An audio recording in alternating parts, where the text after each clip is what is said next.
शुरू हुआ था पाषाण युग की नहीं।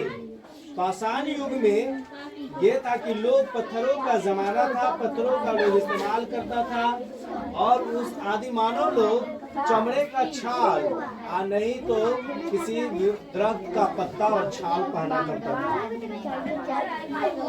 उस समय खाने पीने की कमी नहीं थी, लोग जानवरों का शिकार करके खाना खाता था या किसी फल फूल का प्रयोग करता था। हाँ, बस एक दिन जंगल में आग लग गया। क्या लग गया? जंगल में आग लग गया।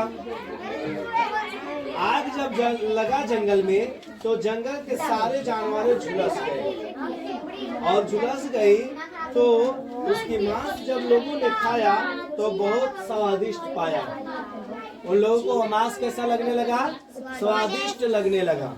और स्वादिष्ट जब लगने लगा तो लोगों ने आग का खोज किया। आग की खोज किया तो जंगल में जाके देखा कि दो पेड़ आपस में रगड़ के कारण वो उसमें घर्षण हुआ, जिसके बिना पर आग लग गई और पूरे जंगल में आग लग गई।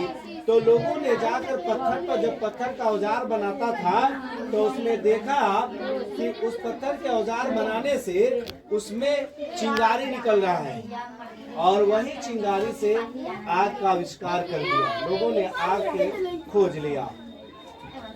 उसने यह भी देखा कि आग ने ठंडे मौसम में उसे गर्मी दी, उसने अंधेरे में भी देखने में उसकी सहायता की।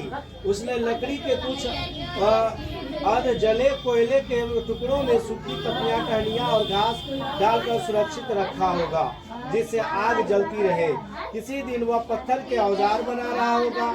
जब उसने पत्थरों में से उड़ती हुई चिंगारियों को देखा होगा तो इस प्रकार उसने खोज की कि दो पत्थरों या बांसों के एक दूसरे से रगड़ने से आग पैदा की जा सकती है। इस प्रकार आदिमानव ने पता लगाया कि आग उसको गर्म रखती थी और अंधेरे में देखने में वह क्या कर रही थी? मदद कर रही थी। एक दूसरे का आपसी क्या हो रहा था? मदद कर रहा था। ये था आग का आविष्कार। अब उसके बाद आता है लोहे का आविष्कार। लोह अयस्क युग का शुरुआत होता है। लोह अयस्क युग में एक बार बाढ़ आई, नदी में बाढ़ आई तो उसमें देखा कि काला काला कुछ पड़ा हुआ है। लोगों ने उसको चुन चुन कर बाहर किया, नदी से बाहर रखा। जब नदी से बाहर रखा तो उसमें पाया कि किसी कारण उस गांव में झोपड़ी वगैरह जो बना रखा था उस बस्ती में आग लगी। आग लगने से जितना भी काला था वो सब पिघल गया।